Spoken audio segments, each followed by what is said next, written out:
Қазіргі кезде біздің мына қоғамымызда, заманымызда әртүрлі дін ағымдары көбейіп кетті. Осыған сіз қандай көзқараспен қарайсыз? Дұрыс айтасың.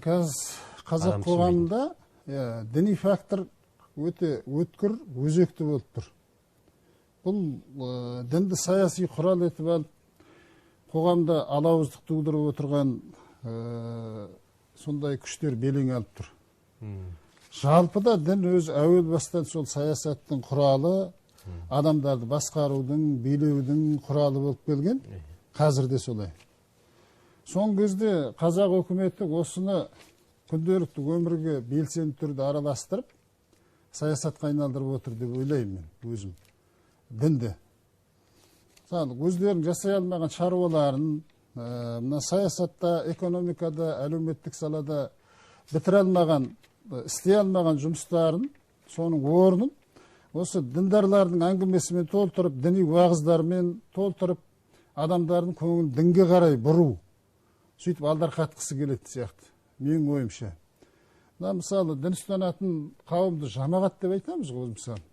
Сол жамағаттың өзін бірнеше топтарға, ағымдарға, секталарға бөліп отыр да қазір. Барлығына есік ашып тастады. Сөйтіп, бұйқыт жатқан бұқара халықты бүлдіріп, арасына ши жүгіртіп, алауыздық тудырып отыр, былай қарағанда. Бұл,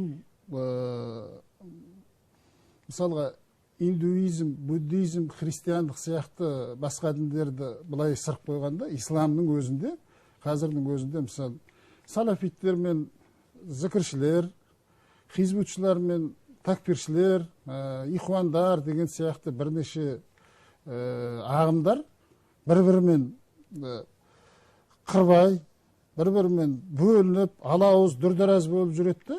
Олар өздерінің өзара қырқыстарынан босай алмайды. Тіпті басқа шаруаға мойын бұруға мұршасы да құлқыда болмайды да, бұл билікке ешқандай қауіп төндірмейді. Ол билікке солай болғаны жақсы. Сол дінді секталарға бөлініп, қазақ өз бірімен бірі қырылып, ағайын тумалас, ауылдас бір-бірінің жағасынан алып, сенің жолың дұрыс емес, менің жолым дұрыс, мен тура сүннаның жолында жүрмін, сенікі анау, мынау деп жүргені, ол билікке тиімді. Бұл өздерінше қазақ билігі қазір осындай трюк жасап отыр, саяси технология жасап отыр. Бұл енді өздеріне тиімді болуы мүмкін биліктің қазірде, бірақ бұл өте қауіпті нәрсе.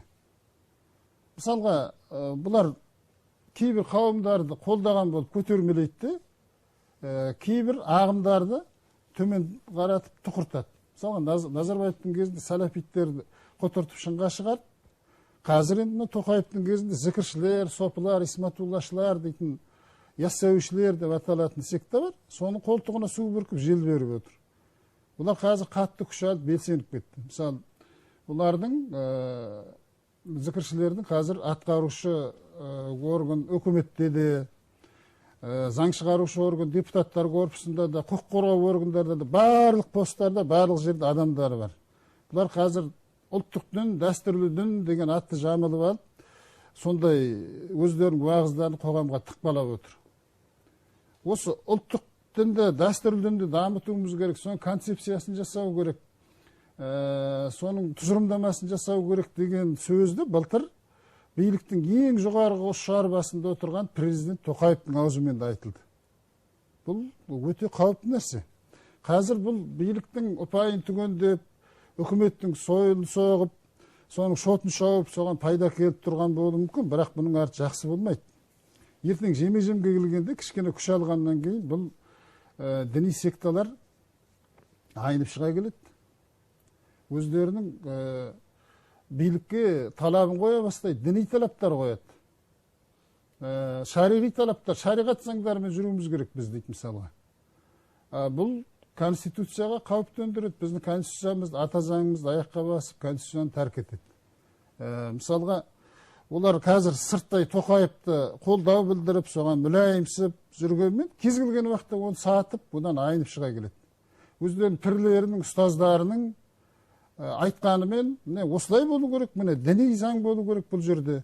дейді сол кезде бұл үлкен майдан болады да өте үлкен қауіпті атмосфера болды қазақ қоғамында. Бұл енді ежелгі Мысыр кезінен келе жатқан дүние емес пе? Бұл айналып келгенде біздің тұтастығымызды талқандап тәуелсіздікке қауіп төндіруі мүмкін. Мен осыдан қорқамын. Бұдан басқа бұлардың өзара итіс тартыс қырқыстары сірә бар.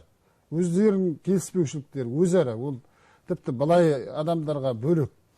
Бұндай діни қауымдар ешқандай ымыраға келмейтін, өте агрессивті болады, өте қатыгез болады. Бұлар күш алғаннан кейін ғазауат жариялауы мүмкін. Ғазауат деген сөз, мысалы, өздерінің діни ұстанымдарына көзқарасы келіспейтін адамдарды қудалау, қуғындау, оларды тіпті басын шауып, қырып жойып, жер бетіне жоқ қылып жіберу деген сөз. Бұл тек қана біздің ұстанымдағы адамдар өмір сүру керек деген, бұл өте радикалды көзқарас. Қазір қазақ қоғамында сондай тенденция байқалып отыр емес, бар кәдімгі. Оны анық көруге болады. Мысалы, қарап отырсаң, халықтың басым бөлігі, оның ішінде жастар дін ұстануға көшті де, қазір айналаға қарасаң, екінің бірі діндар.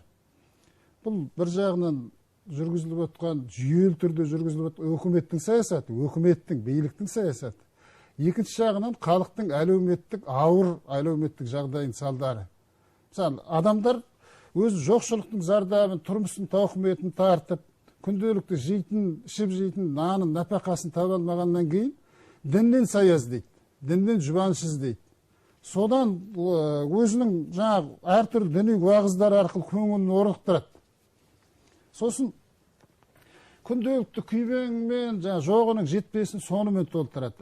Құдай бергеніңе шүкір, жақсымыз ғой енді. Осы күнімде жақсы ғой, барғаған ағат. Алла бұдан артық не берсін енді бізге? Алла бермеген нәрсені қалай тартып аласың? Маңдайыма жазылған сол шығар, одан асып қайда барам деген бір дәмемен шүкіршілік. Күнделікті қандай ауыр болса да соған көнбіс тірлікке мойынсынады да. Біз мысалы қазір дін, шариғат заңдар үстемдік құрып отырған анау Ауғанстанды, Сирияны, Иранды айтамыз, сонда қорқытамыз халықты.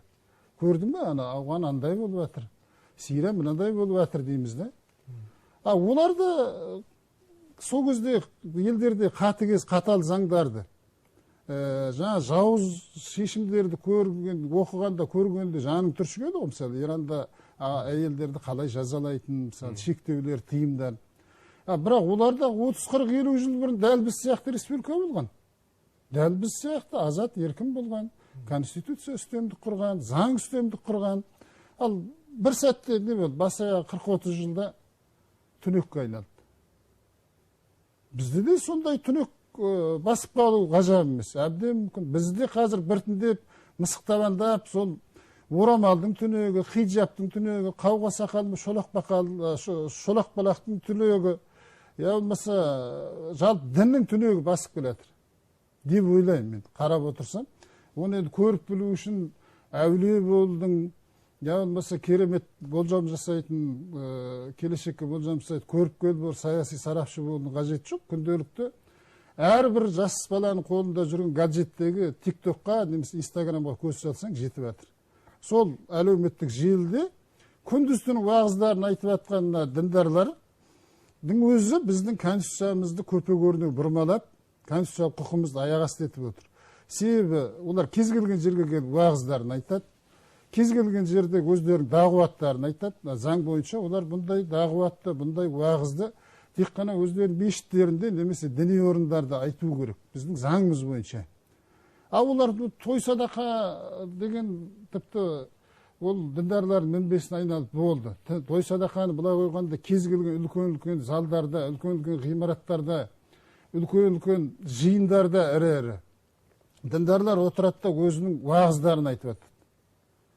Кез келген аудиторияда айтады, кедергісіз, ешқандай. Өкімет соған мүдделі.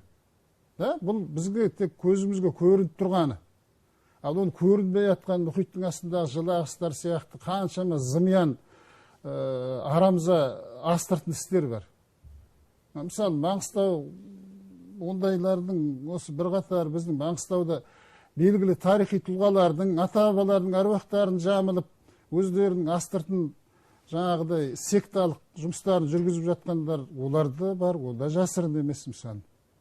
Әрине енді біз заң бойынша қазіргі қолданыстағы заң бойынша ешкімнің құқығына қол сұға алмаймыз.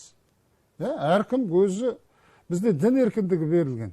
Бізде мемлекет ешкім діни сеніміне шектеу қоя алмайды. Бірақ сол дінді ұстану нормадан асып кетсе, қоғамға қауіп төндіреді. Себебі біздің қоғам тек қана діндарлардан тұрмайды ғой. Мысалы, жаңағы ислам дінінің ағымдарынан басқа діндер ұстанатындар да бар. Тіпті дін ұстанбайтындар да бар. Атеисттер бар, агностиктер бар, басқа адамдар бар ғой. Оларға радикалды ағымдар қауіп төндіреді. Бұлай болмайды. Әркім өзі ұстанса өз үшін, өзінің сенімін, нанымын, дінін ешкімге тықпалауға хақысы жоқ. Жалпы мына діннің бір қанатында, радикалды дін ұстанып жүргендердің бір қанатында жоқ, болмайды.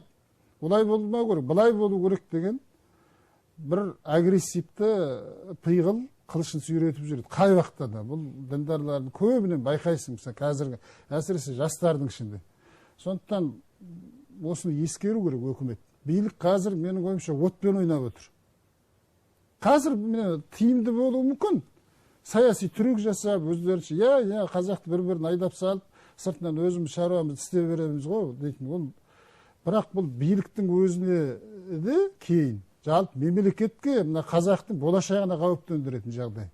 Мысалға, мен енді ашық күнде жауыз деп басыма бәле шақырып, қараспан суға алдырып, қазақияны бір ойбайтек жауғаптап жатыр деп, ондай пессимистік пиғылды айтып отқан жоқ. Нақты картинаны айтып отырмын. Немесе мына жалпы жұртты қорқытайын, жамағатты діннен бездірейін деп отырған жоқ. Ұстай берсін. Әркім өзінің сана сезімі жеткенге дейін ұстасын. Менің ешқандай қарсылығым жоқ. Менің қарсылығыма қарап та жатқан жоқ ешкім. Бірақ бұл нақты факты. Қазақтың қазіргі таңдағы шынайы хал ахуалы осындай. Мен көріп отырмын. Мысалы, айналамызда болып жатқан ақиқат жағдайлар көзіміз көргеннен, көңіліміз сенгеннен кейін айтамыз. Мысалы, сен қарашы, бас аяғы соңғы 20 жылдың ішінде мешіттерді қаптап кеткені, мешіттерге адам сыймай жатқаны өтірік емес қой. Ал сол мешіттердің, мыңдаған мешіттің барлығында бірдей қазаққа пайдалы нәрсе айтыла ма? Қазақтың қамын жейтін, қазаққа қажетті нәрселер айтылып жатыр ма? Оған кім кепілдік береді? Кім тексеріп жатыр оны? Мысалы, имамдар әлеуметтік желілерде маған келеді, мен басқа Фейсбукта, Инстаграмда жоқ, мен WhatsAppта барым. WhatsAppта маған келіп жатады. Сон қарасаң неше түрлі имамдар, кейбір имамдар ауызда келгенін айтып, аймандай болып, елге күлкі жұртқа таба болып жатыр да. Мысалы, қарап отырсаң, не дейді? Мысалы, бет сипау бидғат, аруаққа құрмет көрсету ширк, тағы не дейді? Мысалы, әжелер жаннатқа кірмейді, болмаса сақалдың арталына періште ұялайды, әйел адам иіссу себуге болмайды, шеше деп айту дұрыс емес, шеше деген ол балдарын тастап кеткен адам деген сияқты, мысалы, надан, нақұрыс тиымдар бұл. Мысалы, адам ақыл ойына сыймайтын, соны кәдімгі образованный деп айтады орысша, оқыған, тоқыған, білімі бар, жоғары білімді адамдар, сон бардай имамдар айтып отырады. Келінің сәлем ету ширк, домбыра харам, анау харам, мынау харам. Ал сол харам емес ештеңе қалмады қазақтың салт дәстүрінде. Қазақтың салт дәстүріне ата-бабалардың ықылым заманнан бері жалғасып келе жатқан дәп дәстүрімізге, біздің ой санамызға, біздің ұлттық салт санамызға шабуыл жасалып жатыр қазір. Оны бәрін жинақ қойып қазір ғылымға да ауысады. Мен айтар едім, егер мысалы, ақыр солай ма? Ондай болса, кезінде олы түркі қағанатының мұрагері, түргеш қағанатының ең мықты билеушісі болған Сұлу қаған айтты ғой. Арабтан келген миссионерлерге айтты. Сен біздің мына дінімізді қабылда дегенде, сенің дінің өзіңе, менің дінім өзіме, мен сендерге келген жоқпын. Сендер маған келіп тұрсыңдар, территориямнан тайып тұрыңдар. Сол сияқты біз сұраған жоқпыз, бұл ағымдарды біз шақырған жоқпыз. Келдің бе? Өзің ұстанған деңгейіңе дейін ұстан, бірақ халыққа уыңды шашпа. Өзіңмен өзің кет. Өзің құрайтын болсаң, өзің құры, бірақ халыққа, айналадағы адамдарға зиян тигізбе. Дін ұстандың ба өзің үшін. Құдайға сендің бе өзің үшін? Құдайға сенбейтін адамдардың сеніміне өзің сенімін тықпалама. Менің түсінігім солай. Құдайға сенбейтін адамдар да бар қаншама мысалы. Сенімен мен сенетін шығармыз. Қасымызда араласып жүрген адамдардың ішінде ол сенімімізге күле қарайтын адамдар да бар. Бірақ олар бізді табалап, я болмаса мысқылдап, кекетіп, мұқатып, жерге тығып атқан жоқ қой. Әркім өзінің ұстанымының, өресінің, өмір танымының деңгейінде өмір сүреді ғой. Өзінің дүние танымының деңгейінде өмір сүреді. Сондықтан мен ойлаймын, бұл тақырыпта айта берсе әңгіме көп.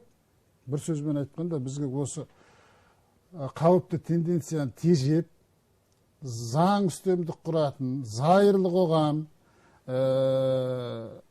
адам мына өмір сүру нормалары адамгершіліктен аспайтын, сондай азат ойлы, адам құқы сақталатын, ашықта еркін, бостандықтан бостан қоғам жасауға жұмыстануымыз керек деп ойлаймын. Әйтпесе біз қазір өзімізді зайырлы қоғамда өмір сүріп жатырмыз деп айтуға да күмәнданатын болдық. Себебі зайырлы қоғамды, конституция бойынша біз зайырлы қоғамда өмір сүріп отырмыз. Бірақ мен зайырлық көріп отқан жоқ. Неге ол зайырлы өмір сүріп жатқан адамға дінкештер келіп өзінің сенімін тықпалауға тиісті? Көп енді бұл тақырыпты айта беретін болса әңгіме.